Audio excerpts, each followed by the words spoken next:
Ili somo ni la aina pekee. Niliuliza Ijumaa, uliwahi kusikia watu wakibariki ulimi? Sema hapana, kwanza lazima waanzie na laana ndio waje kubariki. Lakini baraka tulikuwa tunatamka kidogo sana. Wengi tulikuwa tunaona kwa nini Mungu aliumba ulimi? Kwa nini Mungu aliumba kinywa? Tulikuwa tunalani, yaani kila kitu mtu akifanya kitu kidogo tunalani. Unaona domo lake ile, ulimi wake ule, maneno yake yale, maneno yake, kumbe tulikuwa tunalani. Leo tunakwenda kubadilisha uteka. Leo hatutalani, tunaendelea kubariki. Tulianzia Jumapili kubariki vinywa vyetu, kubariki ndimi zetu. Wangapi wameona tofauti nyakati za kubariki midomo yao na vinywa vyao, hata kubariki vinywa vya watu wengine na midomo ya watu wengine? Wangapi wameona? Wewe unafikiri kuna wachawi wangapi walijipanga juu yako? Kuna watu wangapi walichukua mate yako wakaenda kuyatengenezea? Kuna wachawi wangapi ambao walipiga cha kwenye ulimi wako bila mwenyewe kujua? Na mara nyingine tulivyokuwa tujaokoka, tuliwahi kwenda kwa waganga, akasema ngoja nikuchanje chai, chochote utakachokuwa unasema watu watakuwa wanaitikia. Angalia watu wa duniani, anaenda pale anaimba tu wimbo yo yo yo yo, watu wanadondoka chini, watu wanatunza, watu nakwambia utukufu wa kipepo unashuka mahali pale. Kwa nini sisi kwetu usishuke? Wakati sisi tuna Roho Mtakatifu na tumemtumainia Bwana na tumekimbia au kule tumekuja kujificha kwake, kwa sababu yeye vyote vyatoka kwake. Hakuna jambo gumu linalomshinda. Anaponya, anaokoa, anainua, anabariki, anafanya mambo makubwa magumu tusiyojua wanadamu. Kwa nini asitendeze kwetu sisi? Ni kwa sababu mara nyingine ili tunaweza tukamaliza ibada wakatoka watu pale nje, umemwona fulani, nakwambia yule fulani kafanya hivi na hivi. Unambariki, baraka zako zinaondoka zinaenda kwa yule mtu. Kwa nini mwenyewe usijibarikie na watu wakakubariki? Ukitaka kufanikiwa, bariki na wewe utabarikiwa. Wabariki watu na wewe utabarikiwa. Nitoe mfano. Kwa mfano, wewe kuna kitu kizuri sana umekiona katika maisha yako kwamba hiki kitu nikikifanya nitafanikiwa, nitatoka, nitabarikiwa. Ukiondoka hapa ukikifahamu, unaenda kuwatangazia umma. Unasema mama, ngoja naomba maiki, kuna kitu nimebuni nilieleze kanisa. Unafanya hivyo Lakini sisi watumishi tunatoa kile ambacho nimeambiwa, ninatoa tupate wote. Ndio maana unaweza kukuta watumishi wa Mungu wanabarikiwa, na ukiwalani unalaniwa, ukiwabariki unabarikiwa, kwa sababu wao hawana kitu chao binafsi. Nia yao ya kupata kitu ni kuwapa na watu wengine.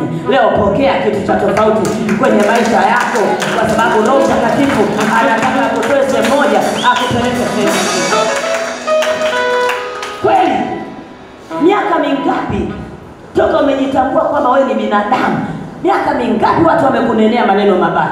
Umelaniwa maneno mangapi? Wengine wanakuhusu, wengine hawakuhusu, wengine wanasikia, wanapiga simu, tumesikia, na wengine tunawalani.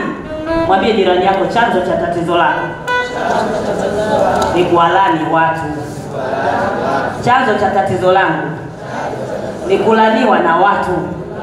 Sasa sisi welfare tunataka tubadilishe kabisa, tutoke kwenye hilo na kulani na kulaniwa, tuwe watu wabarikiwa. Amen. Bila kwambia hata sura yako hiyo sio sura yako. Utakapoanza kubariki sura inabadilika. Mwonekano unabadilika. Kwa sababu unawabariki na wewe utabarikiwa. Tuachane na biashara zilizopita. Hazina faida yoyote, wala hazilipi. Zinazidi kuleta laana. Zinazidi kufungua malango ya baraka yanafungwa. Wale malaika tuliowaona Ijumaa wanakuja, wanafunga, wanasema huyu hafai, kwa sababu sisi tunaacha enzi na mamlaka, wanatuita tuje. Alafu tukija hapa, nilikwambia malaika sisi ni mabosi wao.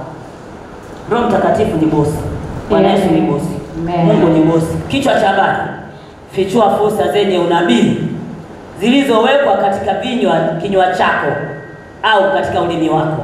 Fichua fursa zenye unabii zilizowekwa katika kinywa chako au katika ulimi wako. Somo langu litakuwa refu kidogo, nitaenda mbio. Leo tunataka tutambue kazi ya kinywa na ulimi kwetu. Hapa kichwa cha habari kinasema fursa zenye unabii.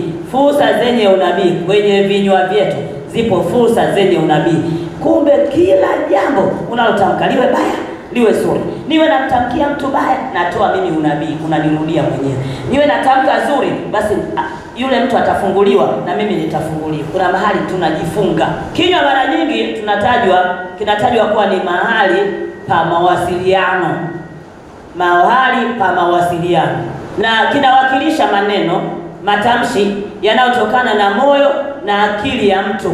Kazi ya ulimi na faida zake kiroho ni kuishi karibu na Mungu. Kazi yake kubwa kiroho ni kuishi karibu na Mungu. Sababu kwa vinywa vyetu tunatamka baraka. Tunapotamka baraka, tunasogezwa karibu na Mungu. Anasikia harufu nzuri ya manukato. Anatamani aendelee kukusikiliza. Lakini tunapolani, tunakuwa mbali na yeye. Hata kama lingekuwa jambo baya, tunakaa mbali na yeye. Wale malaika wanatuvuta tusiwe karibu na yeye. Ndani yetu, nimesema hapo ndio faida ya ulimi inapopatikana, tukitumia kwa wema na kunena maneno ya baraka. Tunataka huduma hii sasa hivi tujawe na maneno ya neema yaliyojaa baraka, sio maneno ya kulani. Ndani yetu tukiwa na maneno ya neema na faraja, tutajijenga au tutajengwa. Kwa nini Mungu alitupa ulimi? Alitupa ulimi kwa sababu kubwa sana ya kusema na yeye. Shida yake alikuwa anataka tuseme na yeye. Unaweza ukauliza, mbona ng'ombe, wanyama wana ulimi, lakini hajawaandaa kwa ajili ya kusema na yeye. Sisi alituandaa kusema na yeye. Anapenda sana kusikia sifa zako. Maana anaposikia sifa zako unamfurahisha Roho Mtakatifu. Roho Mtakatifu alikuja sio kwa ajili ya kulaumiwa, alikuja kwa ajili ya kusifiwa. Roho Mtakatifu. Angalia faida za ulimi. Kuna kuimba, kuna kuabudu. Yaani mtu ambaye anatumia vizuri ulimi wake, utamkuta akipatwa na tatizo lolote. Watu wengi sana wanapenda piga. Mtu anayependa kuimba, kuabudu, pale anaungana na uweza wa Roho Mtakatifu. Ulimi wake unainua sifa za Bwana. Huyu mtu anakuwa ni mtu wa tofauti sana. Huyu mtu anakuwa ni mtu wa baraka sana. Huyu mtu anakuwa ni mtu wa kuinuliwa sana. Kuimba sifa za Bwana. Lakini kama kila wakati unalani ulimi, unalani kinywa, unalani, nimekwambia dunia nzima watakapofikia kwenye somo la ulimi na kinywa ni kulani. Wanalani. Ulimi ni kiungo kidogo lakini kina madhara makubwa. Kwa hiyo aliharibu kuumba ulimi. Tunamfundisha uumbaji wake. Tunatoa kwenye maana mpaka anashangaa. Niliwaumba kusudi wanitukuze, leo wananilani. Kuabudu, hakuna kiumbe mwingine aliyeandaliwa kumwabudu Mungu. Yaani kuzungumza naye. Na ndio maana wengine hapa wana malaika anaitwa maserafi, malaika wa sifa. Yaani wewe hata ufanye nini kwenye sifa utoi. Kwa sababu tayari anajua kabisa ninapomsifu Mungu ninakuwa karibu naye. Ninapomwabudu ninaongea naye kwa lugha ya rohoni kabisa. Naweza nikatamka maneno lakini Roho Mtakatifu anayabadilisha. Maana huwa tunaugua kusiweza kutamkika kwa Baba yetu wa mbinguni. Bila unaposema Baba katika jina la Yesu Kristo, unalia umeniacha, umenitupa, unamlani. Lakini ndani ya sifa atakupa wimbo. Atakupa wimbo kinywani mwako. Utashangaa maneno yanayotamka unabubujika kwa furaha. Yeye anakwenda kubadilisha. Kwa hiyo unaweza kukuta kwamba wakati fulani unaimba, zinakuja nyimbo, hata nyimbo zilizozizoea na nyingine zinakuja mpya, zenye maneno mapya za kukutoa sehemu moja na kukupeleka sehemu nyingine. Kazi ya ulimi, kazi ya ulimi, kazi ya ulimi sio kutokana, kazi ya ulimi sio kusengenya, kazi ya ulimi sio kuovu, kazi ya ulimi sio kusema kazi ya ulimi ni kutengeneza, kutengeneza.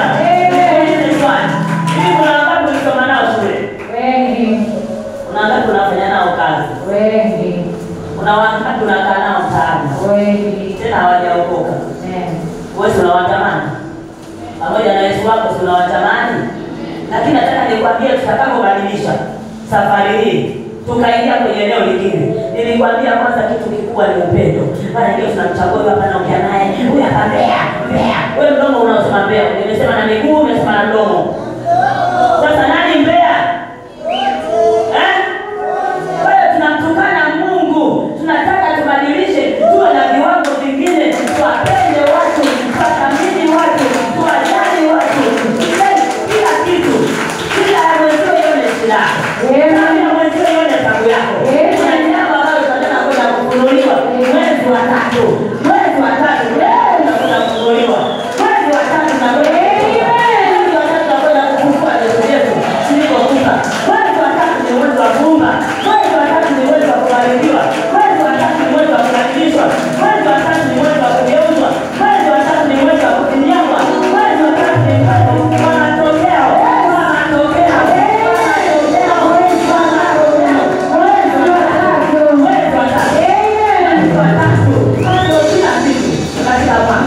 Ndio maana tunasema tufunge na kuomba.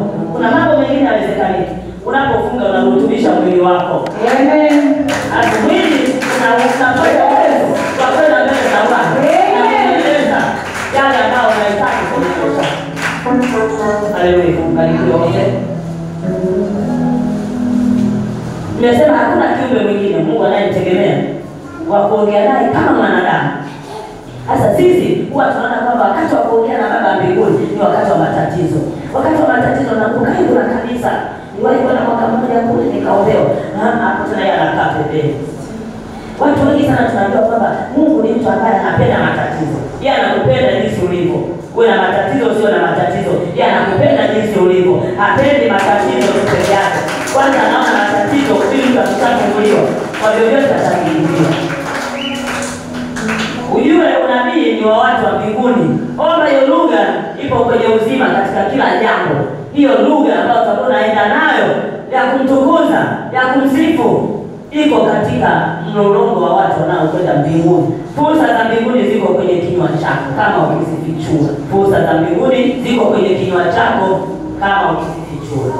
Isaya 50 mstari wa 4. Tumekuja kufichua siri za mbinguni kupitia vinywa vyetu. Bwana Mungu amenipa ulimi wa hao wafundishwao, nipate kujua jinsi ya kumtegemeza kwa maneno yeye aliyechoka. Uniamsha asubuhi baada ya asubuhi, uniamsha sikio langu lipate kusikia kama watu wafundishwao. Simame wote kama huyo, lakini yeye ana mwili wa utuzima kidogo. Kwa hiyo akaja hapa akasikitika, nikamtia moyo, nikamwambia tunda la roho ni uvumilivu. Akasema mimi baba yangu ana hekalu, na nielewa ana kanisa, na kilichonifanya niokolewe mimi nilikuwa na walani sana hawa watu. Na mimi nilikuwa nawamwangia maji na wasema vibaya na naambia yani nyinyi ndio mmelanika katika watu waliolanika ndio nyinyi. Yesu anaweza, aliweza nini? Mbona maisha yenu magumu? Mbona hivi na hivi? Akawa ananisimulia historia yake. Akaendelea akasema mimi siku moja nimekaa nyumbani nimelala. Alikuwa ni nesi wa kiume pale Temeke karibu na Assemblies. Anasema alikuwa akianza mikutano, yeye huko anafoka kweli kweli. Anatoka pale nje anafoka yeye anawapinga waongo nyinyi, sio nini na nini. Sio kila mtu anayesema Yesu wako hawezi kumchukia. Hapana. Hebu mbariki, mwambie siku moja aje akutane naye, wala usihangaike. Basi siku hiyo anasema alikuwa amerudi nyumbani. Kurudi nyumbani amelala usiku. Anasema siku walikuwa na mkutano pale nje. Anakuambia nilikuwa nikimwona mtu yani vijana wameokoka, anasema nimeokoka. Unajua kipindi kile vijana walikuwa wengi hawajionyeshi kama wameokoka. Sasa hivi kuokoka ni fashion. Si ndio kuokoka sasa hivi ni fashion. Kipindi ile ilikuwa ni ushamba. Kwa hiyo akawa yeye akikutana nao anawatukana, anawasema maneno mabaya. Jamani, huyu mwanamume Yesu mwacheni tu. Yaani mwacheni tu, mwacheni aitwe Yesu. Mwacheni, hakuna linalozidi. Siku ameenda kulala nyumbani, akakuta ile jamaa ambaye alikuwa anamsema vibaya kaja pale na msalaba wake. Anamuelezea yeye na msalaba wake umewaka chumba kisi. Namwambia mimi ndio Yesu nasema wokoka. Hebu fikiria jana umetoka kutukana watu. Anakuambia hata nilipokuwa naona Kristo mle hospitalini tena wapolia. Yesu anamwambia taacheni mimi. Sasa kama Yesu wako anaweza, mbona unataka mimi nikuhudumie? Si umuite basi akuhudumie. Unaona? Lugha ambazo Yesu akikutaka anaweza kaingiza lugha zako mpaka mwenyewe ukashangaa. Ndio maana kila siku nakwambia maisha unayoishi sio maisha yako. Hasa tunataka tuingie kwenye uhalisia wa maisha yako ambao ulikuwa nayo. Basi akaondoka, akalala usiku, mara ya kwanza akaja na msalaba wake. Anamwambia okoka. Chumba chote kinawaka moto. Tena ulikuwa mwezi kama wa kugoma kula, naye alikuwa amegoma kula, lakini jamaa kamwendea. Kaambia unagoma kula, unajua maana ya kugoma kula wewe? Au unajishindisha? Akaondoka pale asubuhi ilikuwa ingie night. Sasa amekaa anajiuliza, mbona yule mtu bado yuko mbele yake akitembea hivi? Hawezi. Akasema sasa leo tafadhali mimi leo siendi. Nitalala leo. Kwa hiyo akalala. Amelala siku ya pili yake akamwambia, nimekwambia nini? Leo nitakumaliza. Chagua moja. Kunikubali au kunikataa. na njia yako ni upotevu. Anakuambia nilikubali, nikamwambia nimekukubali. Asubuhi watu kila mtu akimuona, yani amenyamaza tu hivi, haongei, hafanyi nini, anawaza ile picha aliyoiona usiku. Kuamka asubuhi, jamani najaribu kutoa mfano kwa sababu kuna watu kazi yao wakiingia kanisani ni kusinzia tu. Ni kusinzia tu. Sasa nikiweka na mfano kidogo utasinzia. Sawa kuliko nikisema niseme neno tu. Basi akaamka asubuhi, atafakari sana ile siku ya kwanza walipokuja, alipomwendea mara mbili. Siku ya tatu alimwendea mara moja. Asema chagua moja. Akabaki anatetemeka. Asema kanifuata tena. Asema hakuna mtu yote niliyemweleza, lakini ningemweleza nani mpaka niamini. Akakaa baadaye akasema ngoja leo niende kazini. Siku ya tatu yake akaenda kazini mnyonge, akaambiwa kwa nini umevaa suti zako kutoka nyumbani? Rudi. Akabadilisha, funga kwenye mfuko, akafunga kwenye mfuko zile saa za uuguzi, akatembea nazo kwenye mfuko. Kufika pale kazini, huyo anapitiliza mpaka assembly zile ndani kanisani. Akaenda kuwakuta watu wako, Yesu ni wangu, wa uzima wangu, jamani wa uzima. Naye akaimba wa milele, wakashangaa huyo leo anatutukana. Sima kama unapopiga vikofi hivi, yeye alifurahi. Unajua ile siku ukiokolewa, unatamani miaka yote usibadilike, usiongee, usifanye chochote, kumwabudu yeye. Akaingia pale akaanza kutimka, anatimka, walikuwa wanamkesha, katimka mpaka wazee wanaenda kulala, yeye bado hamashika pachika. Na jamani wanapata neema hao watu wanaotoka kipande cha pili. Akaanza kunena kwa lugha. Wengine wana miaka. Una miaka mingapi unene kwa lugha? Sasa wale wakaanza kuogopa. Wakasema jamani, tumuite mchungaji kiongozi. Baba askofu hajaondoka. Hebu tumuite kwa ofisini. Hii kazi gani? Huyu amekuja kututukana leo mpaka ndani. Ndani leo tutamtandika. Yaani atumwachie tutamtandika. Alipomaliza pale wamemaliza mkesha, yeye bado anaendelea. Ori anaboshika na baba. Ya macho amemvimba. Anakwambia niliona utukufu wa Mungu umenizunguka, na shangaa watu wengine hawema. Sasa nitarudije nyumbani? Kwa kazini tena alienda. Hiyo kazi unafanya pengine sio kazi yako. Sikwambii usifanye kazi. Lakini pengine sio kazi yako. Kuna kazi nyingine ambayo unayo, hujagundua. Wewe unang'ang'ania tu kazi yako ni nini? Kazi yako ni nini? Hapo kuna kazi nyingine atakayokupa tena ile utukufu wa Mungu. Hapo kazi hii sasa nayo anapokupa, akukataze kufanya kazi yako. Kazi. Limradi ni za halali. Akaondoka pale, akawaeleza waliokuwepo pale, akamweleza mchungaji kilichomsibu. Mchungaji akasema nilivyokuona nimeogopa. Alafu nikasema vijana wangu wajiandaa, hata kwa fimbo tutakutandika. Hata kwa nini? Kwa fimbo tutakutandika. Kwa maneno yake aliyokuwa anabeza, usimleze mtu. Hata kama unamwona anaishi maisha yake. Wengine tunatamani watu wengine kama tuwatoe. Wana kusudi la Mungu. Amen. Watu wanafikiria kwamba mimi nikiwa kwa mfano na mwanangu kule tukaelewana, ananipia sifiwe, tukaongea, basi hapo ndio Mungu anaona utukufu. Mungu anaona kwa yule mtu anakaa. Kama kuna mtu anakushinda, mwandikie kumponya na kujiponya mwenyewe. Mwandikie message nzuri, ndivyo utakavyoenda kufunguliwa. Dawa sio kumeza, dawa sio kumtenga, dawa sio kumdharau. Nani anaambikwa? Hakuna. Mwenye mbingu anyoshe mkono. Hamna. Kwamba mimi naogopa nikielewana na fulani. Hata salamu. Mtu anafikia mahali anamwangalia mtu anambeza domo. Hilo domo litabakia domo mimi. Yes. Ni wakati wa mabadiliko. Amen. Nataka kanisa letu liwe na upendo. Ninaposema kwa lugha za wanadamu na za malaika, kama sina upendo ni kazi bure. Amen. Ni kazi bure, hakuna kitu katika maisha yangu.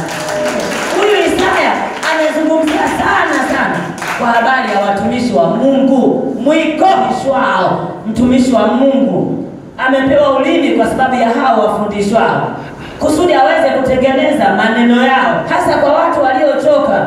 Maneno mazuri, matamshi mazuri yanamwamsha mtu asubuhi, hata asubuhi anakuwa na shauku. Tuko pamoja? Andika maana ya unabii ni fursa. Unabii ni fursa. Sasa nimalizie huyu jamaa. Kwa hiyo akaniambia kwa hivi sasa, alipomwambia babake, baba, nimekutana na mtu mmoja hivi kanijia usiku. Akasema ni nani? Ndiki alikuwa hawezi kusema ni Yesu. Akasema ni Nabii Isa bin Maryam. Akasema kweli yupo, lakini usiende kwake. Akasema baba, hivi nimetoka huko.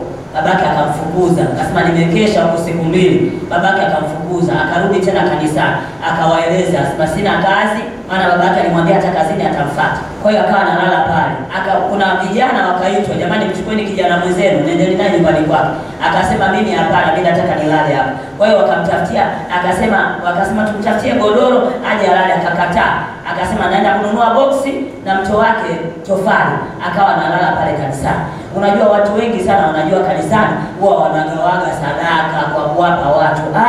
Huyu akasema nitajitoa mwenyewe kuwa sadaka. Kwa hiyo akawa analala pale kanisani, anaenda kuhubiri, anaenda mikoani, anahubiri, anapata watu, akiona kanisa liko karibu, anawakabidhi, jamani huku niko Mwanza, mimi nakaa Dar es Salaam, nimepata watu na wakabidhi kanisa hili, anaondoka zake. Alikuja hapa na watu mara pili alipokuja kwangu, alikuja na watu 200, amewashuhudia mikoani na wamepokea. Amen. Akawaacha wanaendelea na wokovu, wanalelewa na kanisa. Baada ya pale ikatokea msiba. Akafa mamake. Walimwapisha kwamba nyumbani asiende. Akaenda siku ya msiba kule kwa wakamwambia ni watu wa kanisani, nenda muda wa kuzika, ukimaliza ondoka. Alipofika pale walichuma fimbo, walimtandika. Akasema siache wokovu. Amen. Alipopata mpenyo akakimbia, anakuambia alama mpaka leo ninazo, lakini Yesu aliendelea kumpenda zaidi, naye akaendelea kumpenda Yesu. Siku aliyokuja hapa nikamwambia piga magoti. Sikuwa mchungaji, nilikuwa mwana fellowship, katibu wa fellowship. Unayo mamlaka ndani yako, ndani ya ulimi huo. Unafanya mambo makubwa ya ajabu ukitaka kutumia vizuri. Ukitaka kutumia vibaya, utalani na sio talani. Kaingia ndani, ananuka mishombo. Amepiga magoti kwa historia uliyoelezea. Kuanzia leo, Yesu ameona uvumilivu wako. Sasa utaanza kula matunda. Piga magoti, nikamwombea, sio kumwombea sala toba. Nikamwombea, akasema najisikia mwepesi leo, nilikuwa nimekata tamaa. Nimesema pamoja na mapito yote, lakini nimefikia leo koma, sitaki tena, naacha Ukristo, niende nikazurudi tu mitaani. Kwa sababu tena siwezi kurudi nyumbani. Nyumbani wananiona mimi haramu. Lakini mama yake baada ya muda, babake baada ya muda, alikufa sijui mama sijui baba, baada ya muda akamwita, akamwambia mwanangu utaendelea kuitwa mwanangu, ila hapa nyumbani ukija watu wote wataacha kuja kusali kwa sababu yako wewe, nasema wewe haramu. Akaondoka. Nikamwambia kuanzia leo ni siku ya baraka. Utaanza kubarikiwa kwa sababu ulikuwa umekata tamaa. Sasa Bwana anataka kuinue. Kule kukata kwako tamaa, anataka kuinue. Akuvushe kwenye viwango vingine. Viwango ambavyo alikuwa amekuitia wewe, ufikie kwenye vile viwango. Vipo viwango ambavyo anataka ufikie. Usiumie kwa sababu ya pito unalopita. Usiumie juu ya watu wanasema nini. Usiumie watu wanakutukania. Usiumie watu wanakudharau. Usiumie maneno gani wanayosema. Simama kwenye zamu yako. Simama kwenye zamu yako. Ndipo baraka zinakuja. Yapo mambo mazuri yanakuja. Yapo mambo mazuri yatafunguliwa. Bwana mwenyewe atafungua. Kuna huruma kwa vile uvumilivu wako. Kuna mtu anaenda kusali siku 2-3. Kidogo ameondoka pale maneno. Hata yeye mwenyewe anatamka maneno na anatamka kwa mdomo huu. Sasa nani mwenye maneno? Wewe unaitamka au yeye asiyeelewa unatamka nini? Amen. Nani anaelewa kuna maana ya maneno? Si wewe unatamka maneno. Kwani ungenyamaza ukafanya vitu vingine, ingetokea nini? Sikitokea kitu kizuri zaidi. Tunataka tutoke sehemu moja na kwenda sehemu nyingine.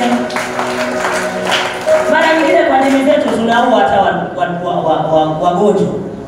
Kwa ndimi zetu tunawafanya hata vijana wasifunguke. Baki kila siku unamsifia yule kwa uzinzi, yule kwa uzinzi, yule kwa ulevi. Umeshazungumza mara ngapi? Si imeshakuwa. Sasa unalalamika nini? Subiri vitakuja kwako. Sasa unasema unajua kulea Anayejua kulea ni Yesu. Ndiye aliyetupa ndimi za kuweza kulea. Amen.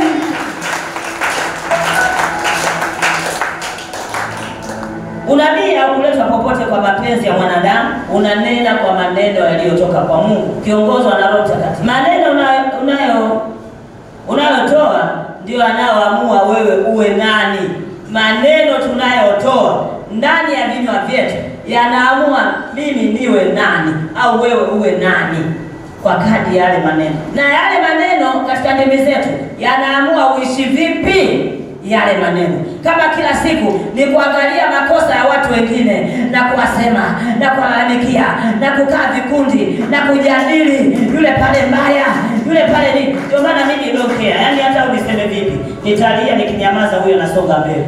Naona hata nikija hapa nikipiga kelele nitangaze, nitakuwa nimetoa laana. Amen. Ulaje utapata nini? Afadhali nikubariki. Wewe ukija na kubariki sana kuliko ni baraka za watu, kuliko ni kubariki watu wengine, kwa sababu najua kwamba ipo hitilafu. Isije kukukuta. Amen. Jambo la tatu, yale maneno yanaamua wewe uwe nani. Nimekwambia yanaamua wewe uwe nani, yanaamua wewe uishi vipi, yanaamua uwe na nini. Uwe na nini ndani yako. Jambo la tatu, huyu nabii ni mtu anayezungumza kwa niaba ya Mungu. Mungu asingeweza kushuka mahali hapa yeye akasema mimi leo nimekuja, nimeshuka. Ndio maana anatumia Roho Mtakatifu kuwaingia watumishi wa Mungu. Watumishi wa Mungu wakizungumza, wana wale manabii wanazungumza kwa niaba ya Mungu. Ndio maana unaweza kashangaa, amejueje shida kama hii wakati simjui, hanijui? Amejueje? Anazungumza kwa niaba ya Mungu, wala sio kwa akili zake.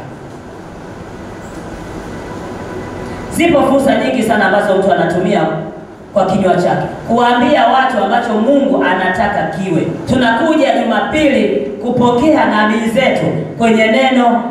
Mtu mwingine kwenye neno anasinzia. Hapa ikianza sifa, ni nani anaweza kuitoa sana? Wimbo wangu tayari kasimama, anacheza naye ameshapokea. Kila mtu ana upokeaji wake katika kupokea neno au kupokea ujumbe. Kila mtu ana upokeaji wake. Hatuwezi tukafanana. Yeremia 1:3. Kabla sijakuumba katika tumbo nalikujua. Nani anasema? Mungu. Na kabla hujatoka tumboni nalikutakasa. Nani tena huyo? Mimi. Nimekuweka kuwa nabii wa mataifa. Unaona? Ipo huwa yeye ni nani? Huyu Yeremia alikuwa ajitambui yeye ni nani. Akaanza kulalamikia. Mbona niambia niwaongoze wana wa Israeli? Niwapifikishe wapi? Mimi bado mtoto mdogo. Mbona kuna wazee hapa? Wapo wazee kabisa wa umri, wanaokujua vizuri, wakuweza kuchukua ile jukumu. Leo unanipa kama mimi nifanye nini? Nataka nikwambie hivi, watu wengi sana hawafikii kwenye hatima ya maisha yao kwa sababu wakijiangalia, mimi sijui kuomba, mimi sijui, umri wangu mdogo. Mungu anaweza kutumia hata mtoto mdogo kwenda kudhihirisha kwamba ni yeye anayeweza, anatenda mambo makubwa ya ajabu. Yeye haangalie umri, angalie uzoefu, angalie sijui na maandiko mangapi, angalie anaangalia neno lake lipate kutimia. Yeremia anaruka, anatoa sababu. Nabii ni mteule wa Mungu aliyetumwa kupeleka ujumbe kwa watu wa Mungu, au kusudi wapate wengine kumjua na kumwamini. Wengine waliitwa kufichua siri zilizofichwa kama kina Danieli. Wewe mtu mpaka anatumbukizwa kwenye tanuru la moto, hateketei. Anatumbukizwa kwenye shimo. Simba anaongea na simba, anawashika masharubu. Wewe ni mtu wa kawaida wewe. Ndivyo anapotaka leo tutengeneze watu wa welfare. Tupite mahali ambapo tunasema sasa hivi hali imekuwa ngumu, mambo yamekuwa magumu, mambo hayaeleweki. Ni kweli tumeshuka uvumi kwa kawaida. Kwa kila kitu kilichotabiriwa karibu yote yametokea, na bado kuna mengine. Sasa nani asimame aone? Ndimi zetu zinatakiwa zifanye kazi na vinywa vyetu vya kuweza kuzuia na kubariki pale ambapo tunaona kwamba tunahitaji msaada wa Bwana. Yeremia akasema kweli, unabii ni ufunuo, ni mafunuo ya Mungu yaliyoletwa kwa wanadamu kwa njia ya maono au ndoto. Zaidi sana maono, kupitia watu maalum. Hao wanaitwa manabii. Waliteuliwa kwa kufichua siri, fursa zilizokusudiwa na jamii ya watu husika. Yaani ukiona ujumbe hapa nikisema hivi, jamani leo tukimaliza ibada tubakie kuna nabii, watu watakaa mpaka saa 12 mpaka saa 5 za usiku wanangoja nabii. Kumbe unabii nao mwenyewe kwenye kinywa chake, kwenye ulimi wako Mungu aliweka unabii. Ipo roho ya unabii iko ndani yako, lakini hujaitambua. Unalalamika kama Yeremia. Nabii sielewi leo tamkeje. Kwanza ukimuuliza mtu hivi, wewe ni nani katika maisha yako? Anasema mimi sijui.